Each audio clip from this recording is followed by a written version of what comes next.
Welcome to Financial Planning Explained. I'm your host, Mike Menninger, certified financial planner, owner and founder of Menninger and Associates Financial Planning. What we're going to talk about here today is, we always like to provide some type of educational um, broadcast on relevant topics. And I don't know, this is something I seemingly talk to people about repeatedly during meetings, is how financial planning impacts different demographic age groups. And I used to talk about it a lot. I used to do it slightly different than how I have it organized today for the episode. But basically, we've got different age groups. You've got sort of the teens, college years, in the 20s. Okay, then you got the 30s and 40s, which is you're building your family. Okay, and then you've got let's start over again. You've got the teens and the college students. And then the second stage is your 20s. That's when you're building your career. Your 30s and 40s, when you're building your family. Your 50s and early 60s is your pre-retirement years, getting ready for retirement, and then your retirement years. Those are the 5 basic stages of people's lives as it pertains to financial planning. Thing that I always like to say to people is that it's kind of interesting. I'm in my 27th year doing financial planning. And the beauty of it is that I've had the luxury of seeing exactly what I'm talking about of these different demographic age groups, because it's how people think, it's how people behave based on what their life situation is all about.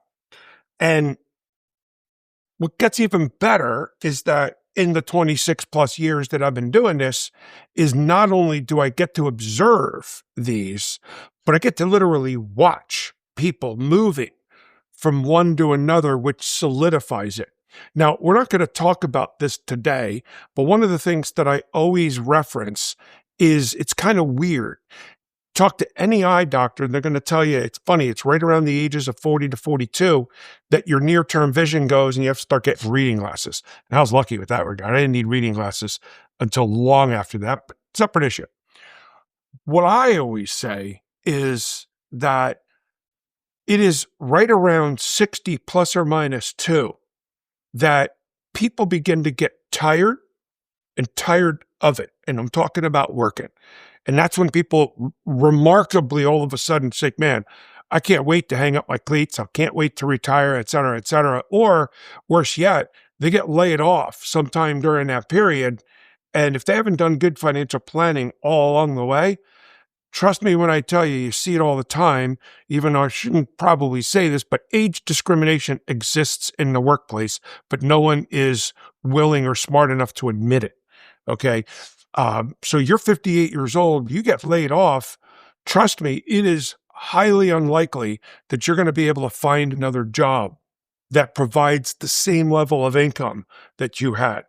And again, it's when you start getting tired. It's when you start having medical issues. All of a sudden, strokes, heart attacks, you name it, knees going, hips going, all kinds of things. It just has an impact on people's lives and their ability to work. So what we're going to do is we're going to talk about, and this is likely is going to carry itself into 2 episodes, is going to talk about the planning things in each of these different stages.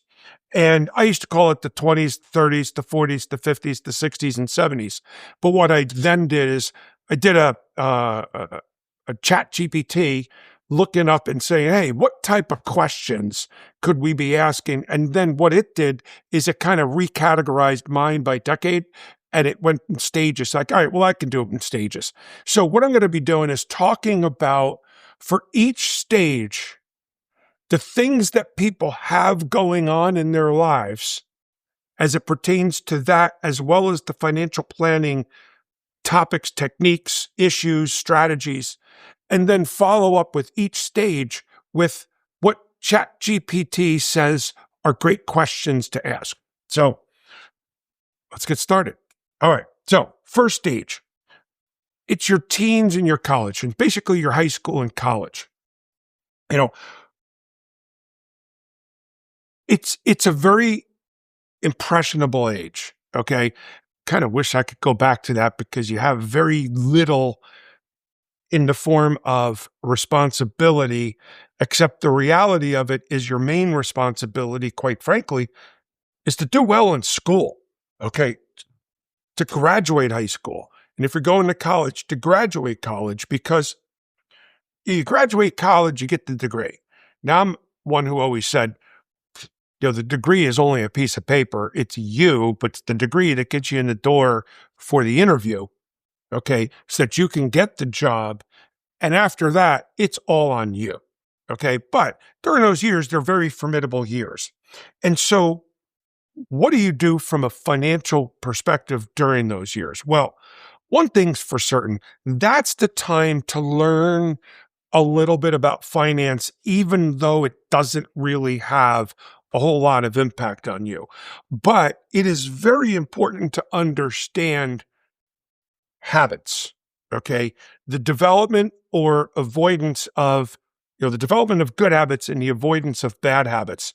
And it's also a good time to learn about and understand how debt works and the type of traps that they could run you into. And just the credit card building and building and building and building can be a problem that could be very difficult or be very time consuming and certainly cost a lot of money to get out of. It may also be a good time to start when things are really easy with budgeting. Okay. And, budgeting a lot of times is considered a dirty word, but in reality, it's taking a look at your income and looking at your expenses. Okay. And really, budgeting is more looking at your expenses. And really, you need to make sure that your expenses are less than your income.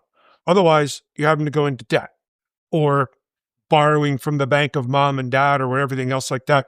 Some people don't mind doing it. I never enjoyed doing that. I only asked if I really needed it. And it was very rare that I did. So budgeting is a good opportunity to really, that's the formidable years to be learning about finance. Okay. Again, what am I spending money on? It's the time that maybe your parents are paying for your car insurance, but it's good to know how much that is. It may be that they're paying for your cell phone, but it's good to know how much that is. Similarly, if you have a car, do you have a car payment? Understand how that works, how the car insurance works, how the debt, if you borrowed to get it, if you took out a loan to buy the car. It's a good opportunity to learn while the stakes are low, because when you get older, the stakes are going to be a lot higher, and it's a good time to learn when you're only having to learn just a few things. And also understanding how student loans work. And I vividly remember one of my children saying, everybody has a student loan. It's no big deal.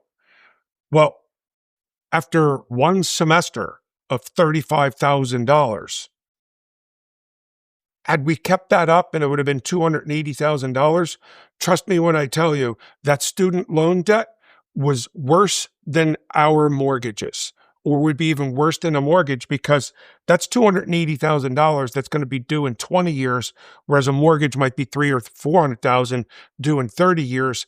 You're talking about strapping yourself down and preventing yourself from getting ahead in life because you're always straddled with debt. So that even takes on its own little thing. It was like, well, if I'm going to be paying for school, do I need to be paying for 4 years, or do I consider going to a junior college for 2 years and then graduating? That's a topic that is going to be a series that's going to be coming up. But again, during your high school and your college years are the times that your finances are simple, but it's time to start thinking about it and practicing, because guess what? Once you graduate, hopefully you now have a full-time job and you've begun your career. Okay? Now, let's see what ChatGPT has to say for questions. Should college students invest or just save? All right, so I'm going to initiate this whole thing by saying for the next 2 episodes, the answer to almost every question is it depends. But It's a great question. Should a student invest or just save? My first knee-jerk reaction is to save, okay? Because inevitably, and we'll talk more about it later, is you're going to want to have an emergency reserve. And the last thing you want to do is put it into investments if you're going to need it, because last thing you need is an investment to be down when you need the money. So in answer to that question, unless you have a large amount of money and very little need for it, I think that you should be socking it away into savings, and you may go into a high yield savings, a high yield money market that might be yielding 3, possibly 4%, maybe not 4 anymore, but certainly above 3 is a good one. You could do online banks for that as well. What's a smart way to build credit? Lots of smart ways to build credit. Number one is, quite honestly, I recommend this for people who are going into college, is to actually take some student loans, even if their parents saved money for 529s. I actually make these recommendations to parents that you take some student loans and put them in your kid's name, because what that does is now you're building credit. Because if you build credit, what's going to happen is that if you ever want or need to borrow money in the future, number one, you're going to have a much better chance of doing it. And number two, you're going to pay a lower rate. Now, I'll use an anecdote for that. What I did for my son, and I did for my daughter as well, I'll just use my son as an example, is I got a student loan in his sophomore year twice and his junior year once. I basically did 3 student loans. Trust me when I tell you, it chapped me at the time to take out a $3,000 student loan and pay 7% on it. But over the span of the loan, it probably only cost me about $100 to $150 in interest, and multiplied by 3, it was about $400 total interest. And I compare that to the cost of college. That $400 wasn't a lot of money. However, between those 3 things and him getting 2 credit cards that he was smart about using, okay, he used it for gas, he used it for nominal purchases, but paid it off every month because he was at a job during college, is what he did is he never ended up having to pay any interest on the credit cards. And I ate some of the monies that I was planning on spending for his college anyway. So he ended up graduating college with a 786 credit score. And with his first job making pretty good money, he actually could have bought a $500,000 house as soon as he got out of college. I wouldn't have recommended it, of which he didn't, but you could have done that. There are other ways to build credit. You can actually go to the bank and put $1,000 into a CD and then take out a loan for $1,000. It's secured against the CD. And at least the time that I was doing it, I'm not sure if these regulations remain in place, but if you had a loan secured by some type of bank asset, that loan could not charge you more than 2% higher than the interest on that particular asset that was saved as collateral. So if he was earning 5% on a CD, that loan couldn't have cost him more than 7%. And by him making the payments every month, what is he doing? He's building credit. Now, we didn't do that, but I'm saying we could have. All right. Next question. When does student loan debt become dangerous? Okay. It becomes dangerous when all of a sudden you can't afford to pay it. Okay. That is dangerous. When is it a problem? Well, it's a problem when the amount of money that you're having to spend on student loans is such a high percentage of your income that it's preventing you from being able to do all the things that you want to do. Okay. And that's, whether it's buying a house, saving money in your 401k or what have you, you graduate and you're making decent money. No one likes to be spending 30 to 50% of their disposable income paying for their stinking student loans. Okay. Student loan debt is out of control. And a lot of that is because the cost of college, in my opinion, has gotten out of control. So, and should parents help or let their kids learn the hard way? Oof. Okay. That's a tough one. Once again, it depends. I like both. I really do believe that the child should learn the hard way, because if you constantly spoon feed them, they're never really going to learn. I mean, think about it. Look at your whole life. You learn more from making mistakes. You learn hard from the school of hard knocks, right? You learn more from tougher things than you learn from the easy way out. So if you're constantly giving your kids money and bailing them out, well, they're never going to learn. Okay. That's just my take on it. All right. Now, let's move into the next stage. So now one graduates from college and they're in their early 20s. Tell you what, we're at a good point here. Let's take a break and we'll pick up with the 20s and early career when we come back from our break. So stay tuned. We'll be back with you in just a few moments. Do you keep up regularly with your investments? Where exactly are your hard-earned dollars going? Are you financially prepared for an emergency? I'm Mike Menninger, founder of Menninger & Associates Financial Planning. We believe that education and knowledge are powerful, and we want our clients to understand why we are making the recommendations that we make. It's your money, and you deserve to know where it's going, because it's not how much you make, it's how much you keep. So call us today to discuss your financial concerns.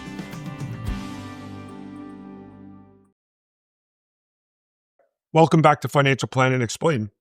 Excuse me. So stage one was basically high school and college. Okay, it's your formidable years where you're learning. You don't have income really much. You might have part-time jobs, a little bit here and there.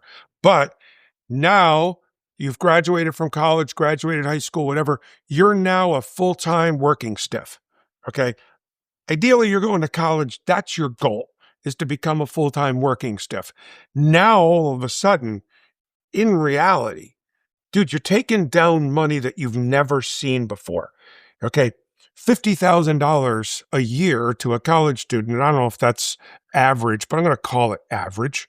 Okay. People are graduating from college making 50 grand a year, which is $4,000 a month, which is $1,000 a week. My goodness. Are you kidding me? You're in college or high school. You make $1,000. That's a lot of money. How about $1,000 every week? Holy cow. What do I do now? Well, that is another important time of your life, because this is the time that discipline takes on its greatest role, because it's very easy to say, woo, $1,000 a week, or in reality, after taxes, might be $650, $700.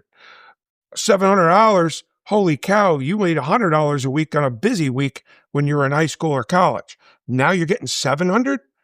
Wow, party time, isn't it, right? Because you're 21 now, it's time to run around and go nuts. That's where I'm going to say it's probably not a good idea. Of course, that's me saying that because I'm the parent of one. So long and short of it is that this is the time to begin doing long-term planning, okay? Now, I know it's hard to save, and trust me when I tell you, when you're in your 20s, when I was in my 20s, retirement was the last thing that I was thinking about, okay? Thank goodness I had a 401k. And it's not just that I had a 401k, but my 401k had a 50% match up to 6%. So if I put in 6, the company was giving me 3. Well, I'm like, well, heck, that's 3%. You got to take advantage of that. You're crazy not to. A 50% rate of return on your money just by putting it in. And if you get any growth whatsoever, you're blowing through it. Not only that, what happens is like, all right, you're making 50 grand. You're contributing $3,000 a year, which is 6%. And the company's matching $1,500. That's $4,500 a year. Well, guess what I got here? I did this a bunch of years ago when the IRA limit was $5,000, and it's over 8, or 7. So I don't even know how long ago this was, but it's probably 10 years ago. If one were to contribute $5,000 a year to a retirement account, age 22, you graduate, you're 22 years old, you're contributing your 6%, company is matching, you're contributing $5,000 a year.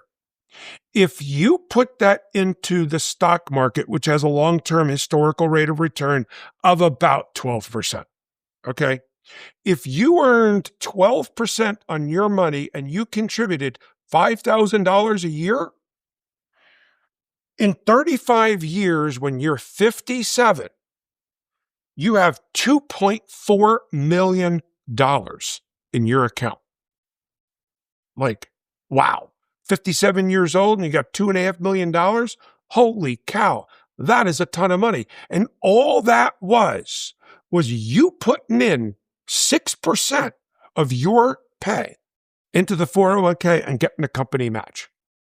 My goodness, that is an incredible thing. In fact, it raises a story. True story. Well, not really a true story. I made it up, but it could be true. Got twin brothers, both age 22. They both graduated college at the same time. They both got the same job, et cetera, et cetera. Brother number one says, I'll put my nose to the grindstone. I'm putting my 6% in or my $5,000 a year. It doesn't matter. Doesn't matter how much they put in, actually. And decides, I'm going to put it in. Twin brother number two says, no way. Beer, fast cars, women, right? He doesn't put it. He decides he's going to blow it and spend it and have fun and everything else like that.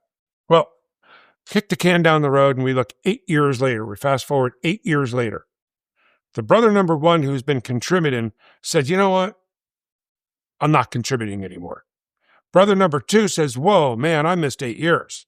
I'm going to start contributing to my 401k. And he contributes $5,000 a year. Here's what is amazing. At the age of 65, the brother who contributed for 8 years has more money than the brother who contributed $5,000 a year for 35 years, which just goes to show that is the power of compounding. When I think Einstein said it's the sixth world wonder or something like that. But the long and short of it is that's the power of compound and interest. And that's the power that you have in your 20s or that you can impress upon your children who are in their 20s, how important it is to be contributing to the retirement account. Why? Because I had said it in the first segment. It's remarkable how many people around the age of 60 plus or minus 2 get tired and tired of it or get laid off and can't find their darn job. Well, guess what? If you've been contributing money since your early 20s, you're in a position of being able to say, the heck with you, I'm retiring, I'm good. So that's where I'm going. You may choose to continue to work because you like to work, but it sure is nice to be in control of your own destiny as it pertains to your finances. So now we're in the 20s, right? Your first real income, let's take advantage of it. The other thing that I would suggest is that the 20s are a critical years for saving, okay?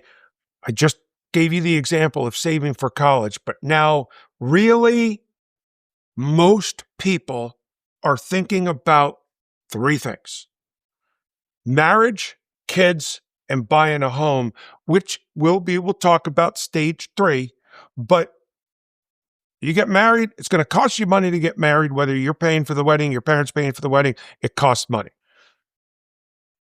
You want to buy a house? That's going to cost money. You want to have children? Okay, they're going to cost you a ton of money, not to mention they inhibit you in making money. And you see that oftentimes with the mom.